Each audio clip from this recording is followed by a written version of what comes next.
উঠতে পারে না। বাতাস অনেক আজ ভোর থেকে, আকাশে মেঘ জমেছে, হয়তো এখনই হালকা ঝড় শেষে বৃষ্টির পালা শুরু হবে। বট গাছটায় দোলনা লাগানোর চেষ্টা সবাই করেছে ঠিক, কিন্তু তাদের দলের একজন আছে যে কিনা হাজারবার ব্যর্থ হবার পরেও দোলনা লাগাতে প্রতিদিন আসে। একদিন ঠিক সে দোলনা লাগাতে পারবে।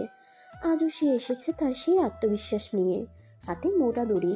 গাছটার দিকে অনেকক্ষণ তাকিয়েছিল বলে ঘাড় ব্যথা হয়ে গেছে। দড়ি ফেলে ঘাড় ডলতে ডলতে গাছটার চারিদিকে একবার ঘুরে আসলো মেয়েটা।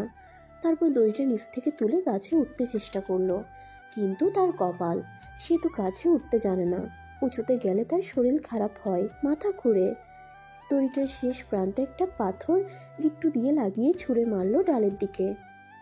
ডালটা এত উঁচু যে দড়িটা সেখান পর্যন্ত পৌঁছালোই না। 10-15 মিনিট ধরে চেষ্টা করেও না পেরে সে দড়ি নিয়ে আবার চলল বাড়ির দিকে। কুসুম বোন, দাঁড়াও আমার জন্য। হ্যাঁ, কলি এসেছিস?